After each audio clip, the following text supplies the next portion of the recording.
So, that is a warrior of light of the first. I've not had the pleasure of making his acquaintance, but as you all seem to be in agreement, I gather this is no simple case of mistaken identity.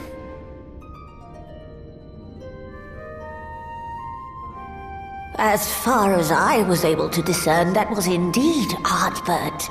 It has been a long time, but not that long. Could he truly have been resurrected as he claims?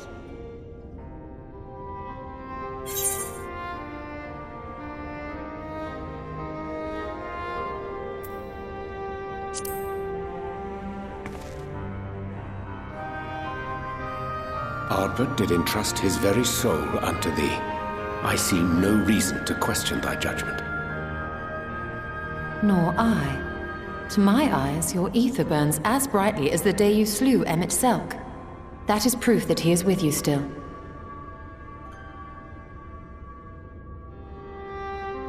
Yet that which standeth now before the people is far more than a passing imitation. I am reminded of the cardinal virtues, though a sin-eater he is not. Which leaveth but one plausible explanation. That he is an Ascian.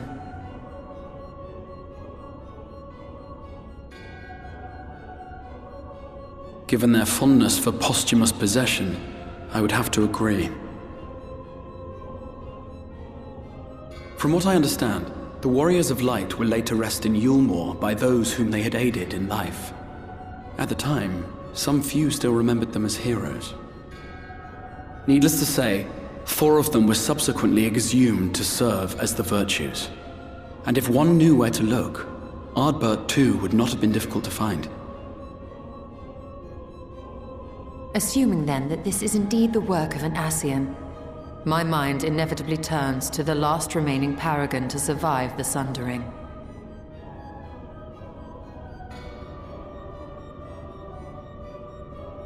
Elidibus.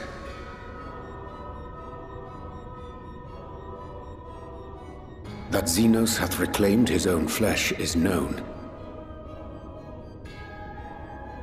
Thus evicted from his borrowed form, and cognizant no doubt of Emmett Selk's failure here in the first, 'tis quite possible the emissary chose Ardbert for his next vessel. Inhabiting the flesh of the fallen? My, that is unsavory. And they do this often, you say? Verily, for they possess no corporeal forms of their own. In what one may term their natural state, none save those gifted with the echo can perceive them. Indeed, when Elidibus intruded upon the waking sands, his presence did go unmarked by all save Minfilia and the Warrior of Light. On that occasion, I myself remained ignorant of his coming until after his departure. It was only at a later juncture, when he deigned to appear before me in borrowed flesh, that I was finally able to take the measure of him. In such puppetry do the Ascians engage when they seek to influence the course of history. And they have gained much by it. Emmett Selk single-handedly built the Garlean Empire in this manner, while La Hebrea came close to conquering Eorzea, having taken possession of Thancred's living body. Yet it must needs be noted that the Ascians cannot avail themselves of all mortal vessels. For were they able to do so, none would serve as a better pawn than our own redoubtable champion. Mayhap the blessing of light shieldeth Hydaelyn's chosen from Ascian influence. Or mayhap other forces are at work. We cannot say for certain. Whatever the reason, I hope it holds true. I dare not contemplate what might come to pass otherwise. Is it not peculiar, then, that Ardbert's mortal remains should be susceptible, given that he was once a warrior of light? Or did the final departure of his soul make it possible, perhaps? Regardless, To hear an Ascian use him to call forth new warriors of light boggles the mind.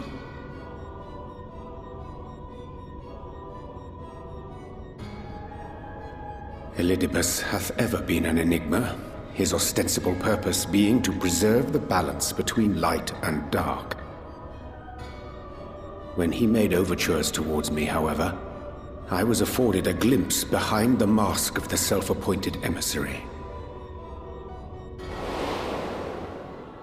I shall not defend mine actions, undertaken in pursuit of a better understanding of our foe as either wise or prudent. Nevertheless, what little I did glean may now prove useful. Elidibus possesseth a subtle mind, practiced in the art of manipulation. That he coaxed this star's most valiant heroes as far as the source with naught save half-truths is no trifling feat. And now I believe he doth employ his skills once more to some as yet unknown end. Though naught is certain, should my suspicions prove true, we shall have need of all our wits if we are to uncover and thereafter thwart his plot. Agreed. 'Tis plain that simply speaking out against him will not avail us. At best, it would only serve to confuse the people. And I would hesitate to do anything which might tarnish Ardbert's reputation once more, nor yours by association.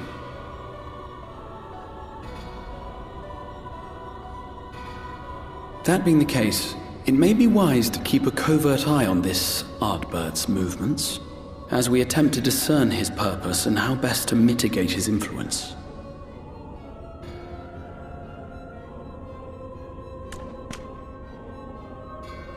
His performance appears to have concluded. What now? Go back out and follow him?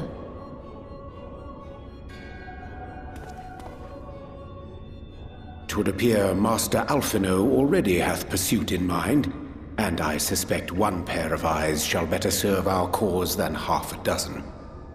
Let the rest of us maintain an inconspicuous distance, for the present at least.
Come.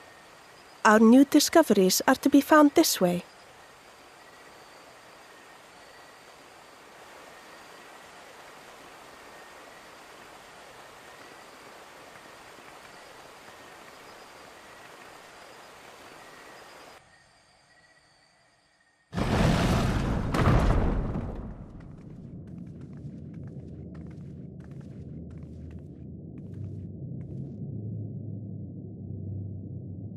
The people of Ronka are known to have venerated animals, but these features do not match those of any indigenous species.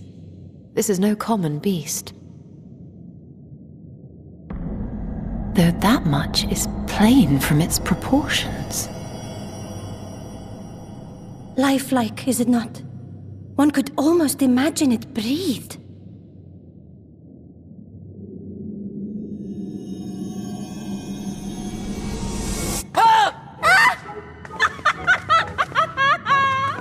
Why you... Ugh.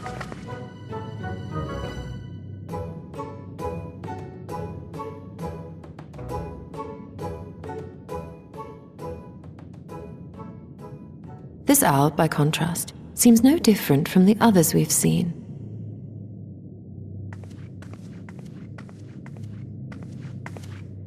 The sealed door lies ahead.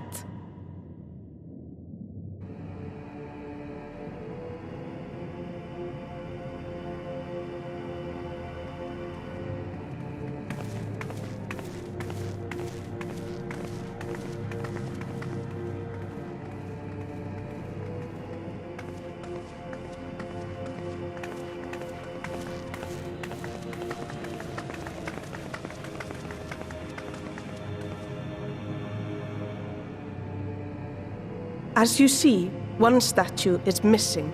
I expect we are meant to replace it as before.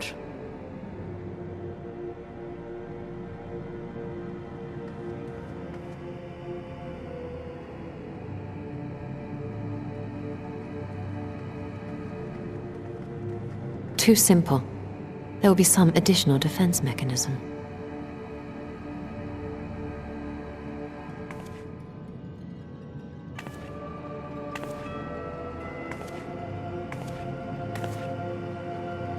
Just a moment. There are words carved into the stone.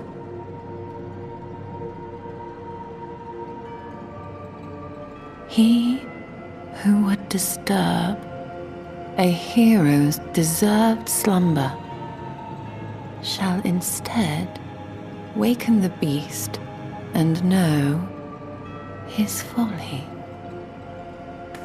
Wait! Don't!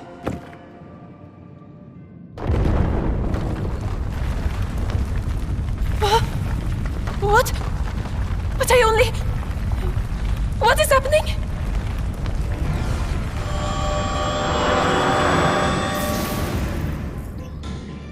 Oh no, oh no, oh no, oh no, it lives!